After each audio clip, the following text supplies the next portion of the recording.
Hello बच्चों, और question is here the main difference between an enzyme catalysed and uncatalysed reaction is that the formed farmer has.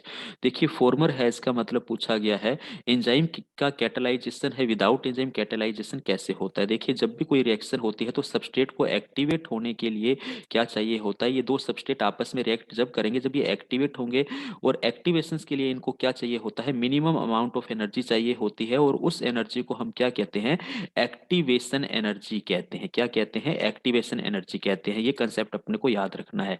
ये हमारा energy है इस तरफ, और यहाँ हमारे पास में रेट ऑफ रिएक्शन है। ठीक है, ये जो रिएक्शन हमारी प्रोसीड हो रही है, ये रिएक्शन हमारी विदाउट एंजाइम है। क्या है, विदाउट एंजाइम ये रिएक्शन प्रोसीड होती है, जो कि लेटर स्टेटमेंट में बात की गई है। अनकैटालाइज्ड रिएक्शन जिसको बोला गया है, क्या बोला गया है, अनकैटालाइज्ड, यानी कि एंजाइम्स इन्वॉल्व नहीं है। ठीक है, वहीं हम बात करें एक दूसरी रिएक्शन जिसके अंदर एंजाइम्स हमारे पास में इन्वॉल्व हैं, तो ये रिएक्शन हमारी कम समय में हो गई है। रेट ऑफ रिएक्शन इसका फास्ट है, अगर हम बात कर लें यहाँ पे टाइम के कंपेयर में।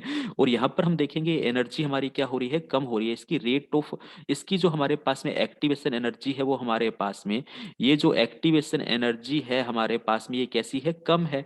यानी कि ए और बी सबस्ट्रेट जल्दी कम अमाउंट की एनर्जी के साथ ही एक्टिवेट हो गए।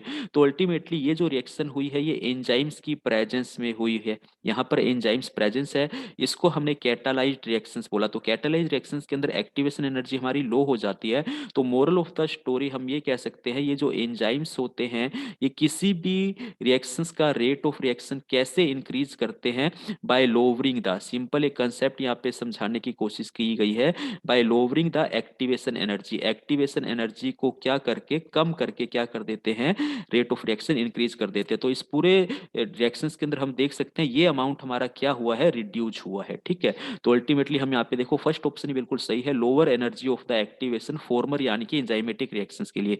फ्री एनर्जी की यहाँ पे कोई बात नहीं होती है। Enzymes ability to use all available substrate, नहीं, ये भी नहीं है। लिटिल इन्फ्लुएंस एक्सटर्नल कंडीशंस का, ये भी नहीं है। तो ऑप्शन ए हमारा यहाँ पर क्या है, बिल्कुल करेक्ट आंसर जाता है। Thank you.